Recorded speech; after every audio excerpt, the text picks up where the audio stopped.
Payday 3's newest update, Syntax Error, brings to the game a new heist, a weapon pack consisting of an SMG, a shotgun, and a marksman rifle, and a Tailor Pack of cosmetics. Today I'm going to break down each aspect of this newest update, and my goal is to provide insight to help you make an informed purchase, and ultimately answer the question, is it worth the money? I'll cover any additions that are a part of the paid DLC, and I'll also talk about any other content that may have been added for free. In addition, I will also add a new State of the Game section, where I discuss the general state of the game, and whether or not it has improved since the game's release, since I believe this aspect affects the entirety of the game, including any potential new DLC. This is a little something I started back in Payday 2, but I think now it's more important than ever to have all the facts and vote with your wallet. Full disclosure, I purchased this DLC with my own money. The topics discussed in this video are of my own opinion, however, I will try to present as many facts as objectively as possible. Hey! No! Stop! What the sh... Time for another strategy. Oh, shit. Codebreaker's down again. The Syntax Error Heist is the first new heist of the game, and it's probably one of the better heists in Payday 3. Don't let that fool you though. Most of Payday 3's base heists are pretty bland and lack replayability. On the other hand, Syntax Error is probably one of the most dynamic maps thus far, taking you through 3 completely different sections, as long as you go loud, as you progress through the heist, giving a more natural feeling of progression. The main lobby and the second floor are a bit reminiscent of the bank layouts, while going down to the basement, where all the servers are, is the meat of the heist. You spend the majority of the heist down here, and while I don't think it's the most unique layout, it's not the worst. When going loud, if we're just considering normal enemies, there's enough cover to be had and places you can sort of defend, but it's a pretty open layout, so it's easy to get swarmed. One funny thing to note is that while you're in this underground section, when you call in an overkill weapon, which is usually dropped through a skylight by an invisible helicopter or something, here it just gets magically tossed out of the ceiling, like Gage is some gremlin in there waiting to give it to you. As far as objectives go, they're not terribly interesting, but at least they get you to run around the map a bit and defend different spots, so that varies up the gameplay a little bit. Unfortunately, and this is really apparent after 3 or 4 runs now, is that the RNG is kinda non-existent. That means almost every objective and every location is always static. Same security room, same objectives, same elevator where the C4 is stashed. Most of the heist is just the same. There's only a few RNG elements like some doors that are closed, and the keycard having a couple different spawns. So while the map itself has some somewhat natural progression, the actual replayability suffers a lot since once you've played the heist once, you've basically seen everything there is. There is one small detail on this heist that I did like, and that's when you get to the looting stage and you have to steal the servers from the different sections. Once a section has been fully looted, it will actually turn red and let you know that it's empty. I think that's kind of neat. And while we're talking about looting, there's also a secret objective to steal the AI that's defending the servers. There's a hidden button back upstairs in the manager's office, and there's a button behind the AI. I believe you have to push them both together at the same time. This requires co-op though, so I haven't really bothered trying. Anyway, moving on, once you got the main loot and you blow up the wall, now you go topside into a totally new area, which is neat and all, but this is probably one of the stupidest parts of the whole heist.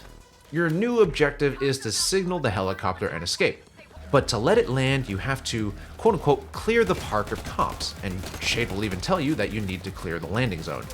So what do? Naturally, I go run around and start killing shit. But a minute or two later, I noticed that the progress bar hasn't moved at all. Turns out that's not what the game wants you to do. What it actually wants you to do is to sit in this invisible circle on this field and just wait for the chopper. And killing enemies doesn't actually seem to progress it any faster. And this part is a freaking bitch to play through. You're forced to stand out in the open. Meanwhile, a final assault is happening where dozers, heavy SWAT, and drones now are swarming your ass, and you can't really do anything about it. Payday has suffered a huge amount from really bad escape design, at least in my opinion. Very few heists feel like a proper escape befitting of a heist. and this is just another one of those in the pile of poorly thought out escapes. Well, that's the heist for the most part, at least for going loud. In stealth, you won't ever see this final section since, well, you're not exactly blowing up any damn walls. So talking about the stealth version of the heist, it's not that different. Most of the objectives are the same. It does incorporate a bit of the same design elements as Rock the Cradle, where vents and utilizing aerial catwalks are pretty integral to the heist. Well, I say integral, it makes it a lot easier. You don't have to use them if you want the challenge. Despite the theme being around drones and drone security, the drones are probably the least scary thing about the stealth. It's not a bad stealth, but it does lack a little oomph. You know, there's nothing really interesting like the lasers and under the surface. But at the same time, there's also nothing incredibly tedious, like the new Murky station where you have to go up and down and just hit that computer. So at least that's kind of there. As for the map itself, one thing that I do need to talk about is the lighting. It's awful. The bright areas are way too bright and washed out and you can't see anything, while dark areas can be stupid dark and you can't see anything there either. And the worst part is that it's basically all over the map. So in one hallway, it can be too bright, and in the hallway next to it, it's too damn dark. Lastly, let's talk about the new enemy type, the Techie. God, that's a terrible name. Right now, it only shows up on this new map, but it was stated that later on, they'll be adapted to work on all the other heists. So I guess this technically counts as free content. In a nutshell, this new special unit comes into the map, plants itself in some random location, hidden behind its invisible wall, and spawns enemy drones that come and attack you. It's a pretty standard enemy type for co-op games, one where you gotta run out of your safe spot or comfort zone in order to deal with them, or they're just gonna be a pain in your ass. And my god, are they a pain in the ass. These drones are not only small, but they do not have really good visual or audio cues. Right now, they just deal too much damage too. They're also quite difficult to find in general since, as players, we're accustomed to just looking at eye level, but now you'll be gatted down by a pretty silent drone and poof, there goes your whole armor bar. It's too early to say whether or not it's a good addition to the game, but I do think the implementation could use some work. First off, there's barely any indication when the Techie comes onto the map. There's like a half second of a glitch distortion in your UI, which is super easy to miss when you're getting shot at, or you're recovering armor, or doing any number of things. Shade doesn't announce it like she does for the cloakers or bulldozers, and in fact, there's just kind of a huge lack of voice lines and cues for this enemy in general. I mean, they're there, but they're really just not prominent enough. Technically, if you listen really close, the drones beep, and they even have voice lines, I think. But they don't play that frequently, and more often than not, you won't notice them until they're already shooting at you. So it's basically free damage on you, and doesn't really feel like there's any fair counterplay at the moment. It also doesn't help that the only way to figure out where the Techie is hiding is just to run around the map blindly till you see your HUD start to do the glitch effect. I mean, the new skill tree does have a skill that locates the Techie, but this forces you to use that skill tree and to use jammers, kind of severely gimping yourself for any actual loud scenario. So at the moment, this new enemy just doesn't really feel like a good addition with natural counterplay and mechanics. It all feels too forced. Additionally, I have a little gripe as a solo player, and that's that these drones, they kind of seem to ignore your AI. They hyper-focus on you, just like tasers and cloakers will. And I've also sat around watching our own friendly AI shoot at them, and I don't know if this is normal or intended or not, but they just suck at killing drones. I don't know if they're missing or what. Must be that damn AI. Let's move on to the weapons. For this DLC, you're getting the War 45 SMG, the FSA 12 gauge shotgun, and the FIC 22 TLR marksman rifle. Before we talk about them one by one, let's talk about a few general things. First is the weapon mods.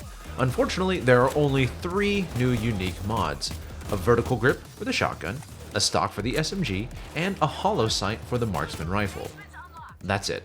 The rest of the mods are literally the same as every other gun. So the exact same stocks, grips, sights, all with the exact same models slapped onto the new guns. And these new mods also are incompatible with the old guns. So pretty disappointing there. Second, some better news. The animations for the guns are pretty good. The stage reloads are all unique and pleasing to look at. A weird detail that was included is that all these new guns also have unique inspect animations. So I guess you can really show off how cool your skins and weapon charms and stickers are. Wow. Alright, let's get to the meat of it, starting with the SMG. Well, for anyone that's nostalgic for the old era of Payday 2 DLC, where each new weapon power creeps the old stuff, we're back at it again. The War 45 is literally the best SMG in the game, bar none. I can't find a single downside to it at all, and I can't find a single reason to use any of the other SMGs. It has the highest damage while still retaining really high armor penetration, and basically no visible drawbacks. The stability and recoil are good. It's got a slightly smaller magazine, but the reload is fine, so there's no issue there. The only stat that's technically worse than the other SMGs is the fire rate. But with the crazy high damage, arguably, the lower fire rate is better since it makes the gun easier to control and you waste less shots. There's really no two ways about it, it's straight up power creep. It feels like assault rifle damage and armor penetration, but with SMG stats and ammo economy, making it by and large the best SMG in the game. There's not really much to talk about this gun. It's just going to be one of the best all-arounders in the game. Next up is the shotgun. This is a semi-auto shotty with a really fast fire rate and an insanely fast reload. Of course, it is compensated by lower damage, but arguably this is negligible considering how fast you can put out damage and how quickly it can take care of enemies.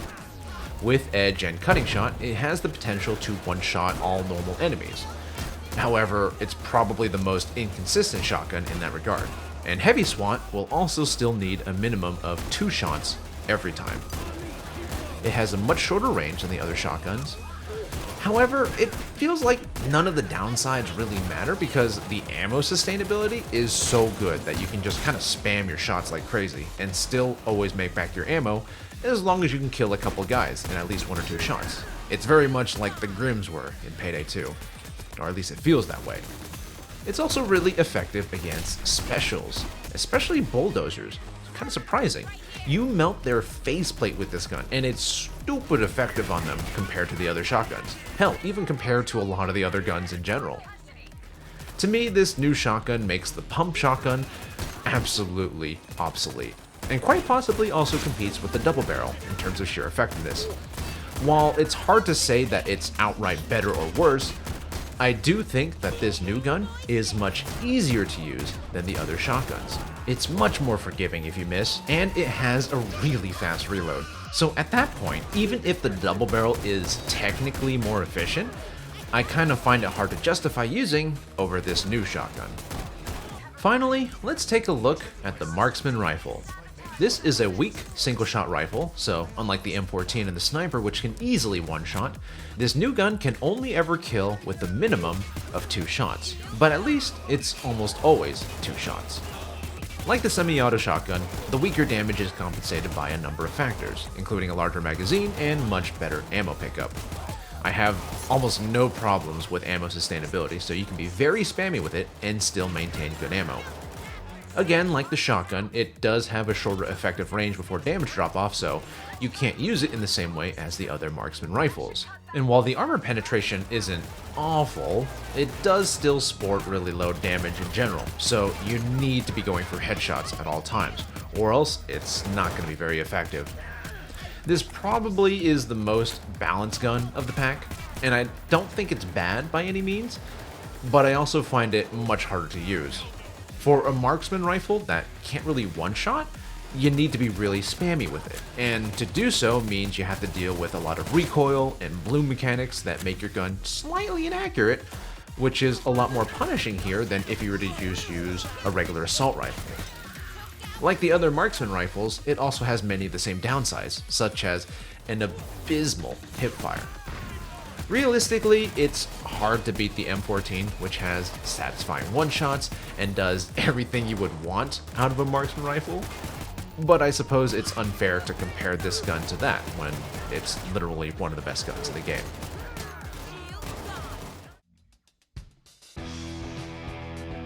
let's talk a little bit about the new skill tree, Scrambler.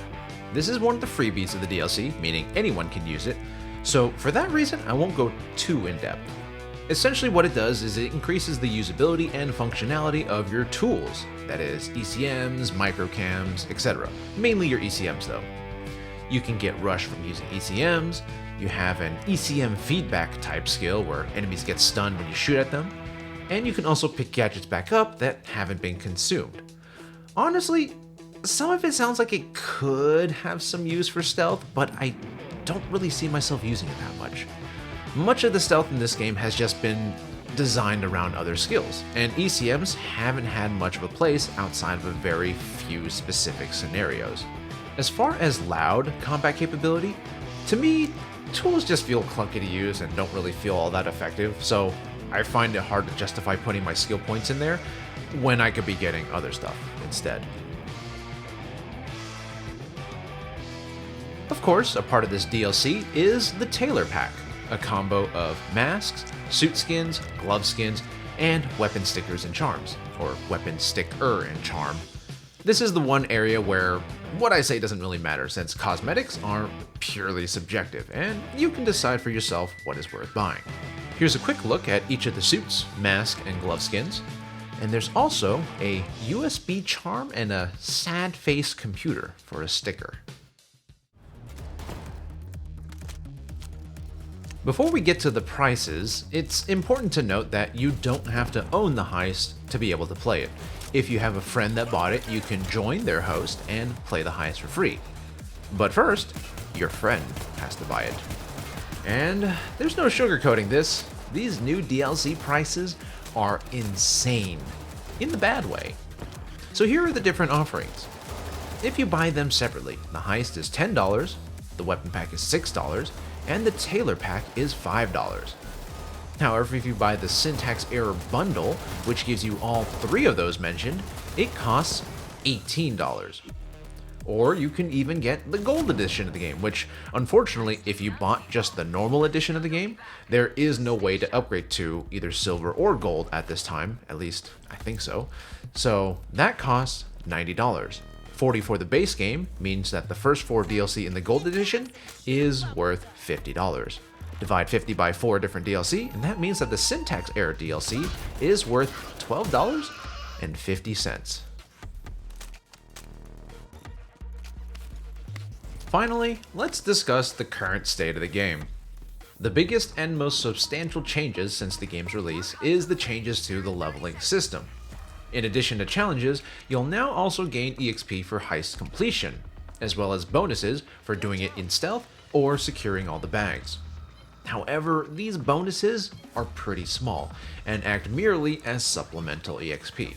The focus of leveling is still squarely on the challenges and the challenge system. I have a more in-depth video where I talk about these changes if you'd like to know more. There have also been some changes to the game balance, though nothing terribly substantial in that regard. There's also some additions such as new animations for various actions. As for the rest of the game, unfortunately I don't have great news. The game is largely the same as it was during release. The devs have put out updates with lots of changes, but most amount to just small bug fixes. Quality of life additions are few, and unfortunately, the ones that are there are very surface level changes. For example, giving friendly AI a 300% increase in health, however, they still lack the basic ability to revive each other. Another is this new recommended challenges screen. Not a terrible addition, but this new screen only shows up in the main menu and nowhere else. Meanwhile, their 12-year-old game, Payday the Heist, has the ability to show challenges in the tab screen, as well as a pop-up in-game. Payday 3 is still online only, and the servers haven't received any noticeable changes. In fact, I think it even got worse. I get a lot of stutters now. There are little to no changes to the menus or the UI. There is a new mute button for contractors. There's also a lobby chat for PC, however, I think this does not apply to consoles, and in-game there is still no voice chat. By and large, the game still feels very similar to its release date, and sadly, that means it's still a very bare-bones game, both in content and in quality of life. So, Is the syntax error DLC worth the money? No way, Jose, are you kidding me? There's no way this heist is worth $10 or that the full bundle is worth $18. These prices are insanely high, and it's obvious that it's pushing you toward buying the big upfront purchase of the gold edition or even the silver edition. With the gold, the value of the DLC becomes $12.50, which is the best perceived value in the bunch. But that in itself is extremely predatory, and that still doesn't change that this entire DLC is not worth that price. Like, it's not an awful DLC. The new heist is better than most of the base game ones. And the weapons, they're not super exciting, but hey, they did add archetypes that we haven't had yet, and that helps with variety and replayability, even if they're pretty blatant power creep. But this content is far from amazing. It's not like we're getting a shadow raid or a big bank heist. It's not like the weapons are adding something new to the game, like penetration mechanics or new ammo types. And the real kicker is that the rest of the game is still in an awful state. I'd be hard pressed to give the green light on any DLC, even if it was reasonably priced, simply because the base game is still not good. I have a lot more I want to talk about, but I'll save that for another video, since this one is just about the review of the DLC content itself. And in that regard, all I have to say is that this is definitely not worth the money. In any case, that's my take on the new content, and I hope this was an insightful look at what it has to offer. As always, guys, please vote with your wallets. As consumers, we deserve more. Thanks for watching, and I'll see you guys next time.